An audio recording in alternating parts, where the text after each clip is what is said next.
Ngiyabingelela bazalwane egameni elihle lomfowethu uJesu Kristu waseNazaretha. uJesu Kristu inkosi yamakhosi, uyabusa kuze kube phakade. Kule video ngiyamvuma kuwonke amavidiyo, ngiyamuphakamisa, ngiyamdumisa yena yedwa uyinkosi ebusa ukuphila kwami. Siyabonga kakhulu-ke bazalwane egameni kaJesu ukuthola ithuba elihle kangaka lokukhuluma ngendaba ezinhle zombuso kaNkulunkulu. Iningi izinto abantu abakhuluma ngazo la emhlabeni, kodwa thina sithola ithuba, sifumene umusa ukuthi sikhulume ngendaba ezinhle zombuso kaNkulunkulu, ivangeli likaKristu Jesu. Kule video bazalwane ngiyafisa ukuthi-ke sizokhuthazana. Kwamanye amavidiyo sivezile ukuthi into yokudla abantu izobabambezela. Khona lapho uMpostoli Paul athi khona, ngithi Philippians chapter 3 ngithi verse 19 or 18 or 20, uNkulunkulu wabo yisisu. Into yokudla uJesu ukhulumile ngayo kuLuka chapter 17 to verse 26 kuya ku-30. Sizokhuthazana bazalwane ukuthi sikhuthalele ukukholwa amazwi afundiswa inkosi uJesu ngendaba yombuso kaNkulunkulu. Inkosi uJesu ithi asidele konke, sidele bazalwane. Kunezithembiso ezinhle. Lokhu esilahlekelwa yikho, lokhu esikuluzayo la emhlabeni, inkosi uJesu isithembisile ukuthi sakuba nakho ezulwini. Ngizocela-ke sifunde izwi lenkosi, sizobuka indaba yenkosi uJesu idla ukudla okufizikali, ikudla ngomzimba ovusiwe kwabafileyo. Ngakube yini inhloso ukuthi kube khona isenzo esinjalo eBhayibhelini? Kungani kwaba nokuthi kumele ukuthi kuvele uJesu edla esevukile kwabafileyo? Mhlambe uNkulunkulu akangivulela ngendlela ethile wena, mina ungambulele ngokuthi inkosi uJesu ithi singakhathazeki indaba yokudla, akhona amanye ama-passages eBhayibhelini la kuvezwa khona ukuthi ezulwini kuyadliwa. Khona uJesu abasho khona athi onqobayo ngiyakumnikeza ukuthi ukuba adle imana elifihliweyo. Sizowavula amanye amavesi noma sizoyenza enye ividiyo bazalwane ekhuluma ngedili ezulwini. So isambulo engisitholile mina sokuthi uJesu kuvele eBhayibhelini edla ukudla okufizikali kodwa edla kwi-spiritual body, resurrected body, ukuba sazi ukuthi bazovuswa abalele asebesandulele, then bese kuthi thina sisaphila sihlangane nenkosi, kodwa kuzoba nedili embusweni wasezulwini, embusweni kaNkulunkulu, kuma-spiritual bodies. Lo umzimba uJesu adla ngawo evukile kwabafileyo, siyafunda ukuthi uJesu sithola isiqinisekiso sokuthi wavuka kwabafileyo. Sithola futhi isiqinisekiso sokuthi lo mzimba avuke ngawo uyadla ngawo.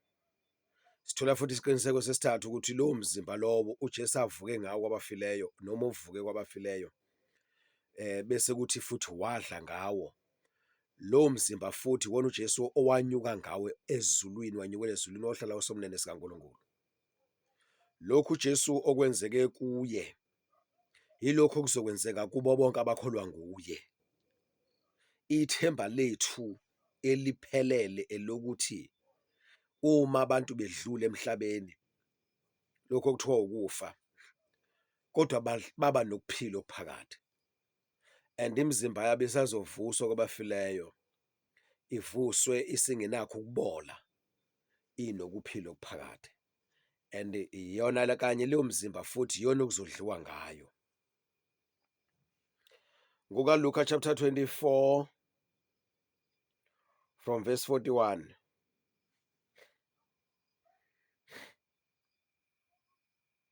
Kepha bengakakholwa ngenxa yentokozo bamangala, wathi kubo, ninakho ukudla lapha na? Bamnika iqatha lenhlanzi eyosiweyo neqa lezinyosi, wakuthatha wadla phambi kwabo.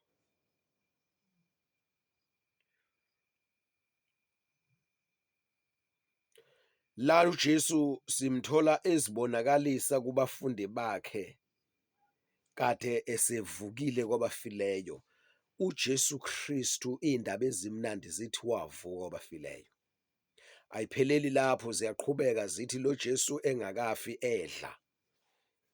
Ilo Jesu noma esevusiwe kwabafileyo emva kokufa uyadla futhi. Indaba ezimnandi lezi bazalwane. uLuka chapter 12.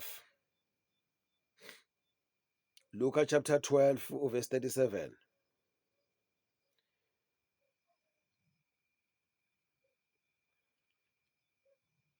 Luka chapter 12 verse 37.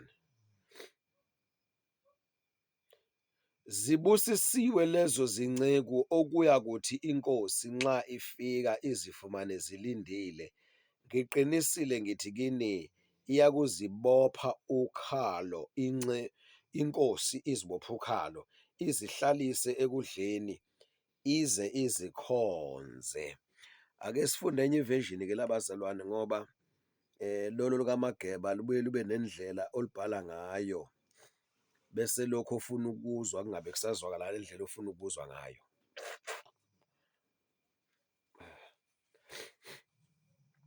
uLuka chapter bani? uLuka chapter 12 verse 37. Lifunde kanje naye bazalwane. Hayibo, Luka chapter 12 kwenzakalani lana? Right, Luka chapter 12 verse 37. Blessed or blessed, happy, prosperous, to be admired are those servants whom the master finds awake and watching when he arrives. I assure you and most solemnly say to you, he will prepare himself to serve. He will prepare himself to serve who? The master. And will have them who? The servants recline at the table and will come and wait on them. Zibusisiwe lezo zinceku okuya kuthi inkosi nxa ifika izifumane zilindile.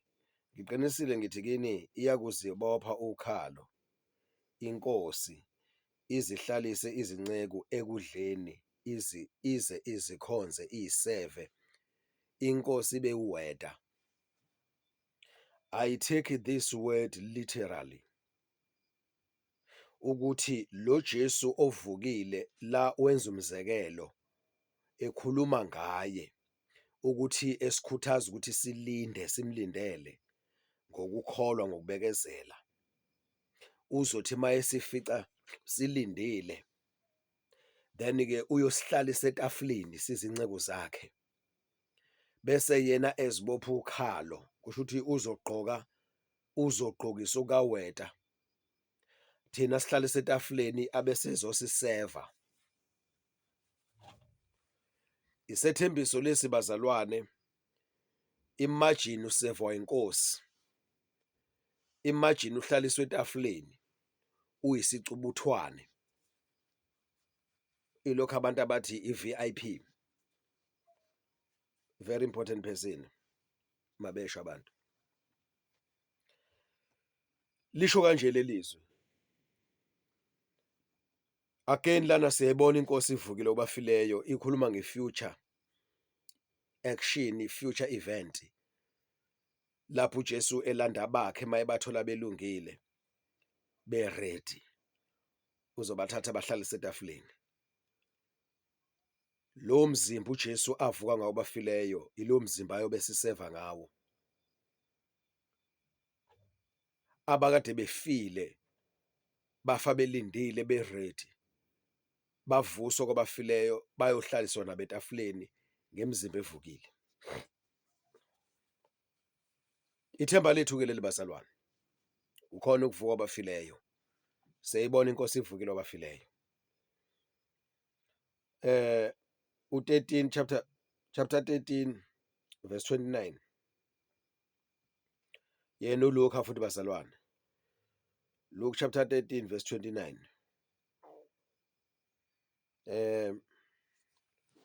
Luka 13 verse 29, i-Amplified version. Right, ifundeka kanjena-ke. And people will come from east and west and from north and from south, and they will sit down and feast at my table, at the table in the kingdom of God. Yabona. So, right, 29, Luka 13 verse 29 ngesiZulu.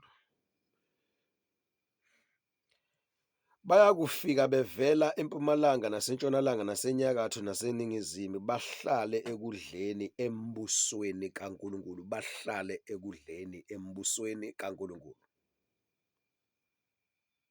with resurrected bodies. Behlala nenkosi ephila emzimbeni ovukile kwabafileyo. uJesu Kristu uvukile. Udla ngomzimba ovukile. Jesus is eating with a resurrected body. Usungafunda kuLuka 22 verse 30, uMateyu chapter 8 verse 11, no chapter 25 uMateyu verse 10, no Johane chapter 6 verse 27, Isambulo 19 verse 9. Siyabonga ke bazalwane egameni kaJesu. Amen.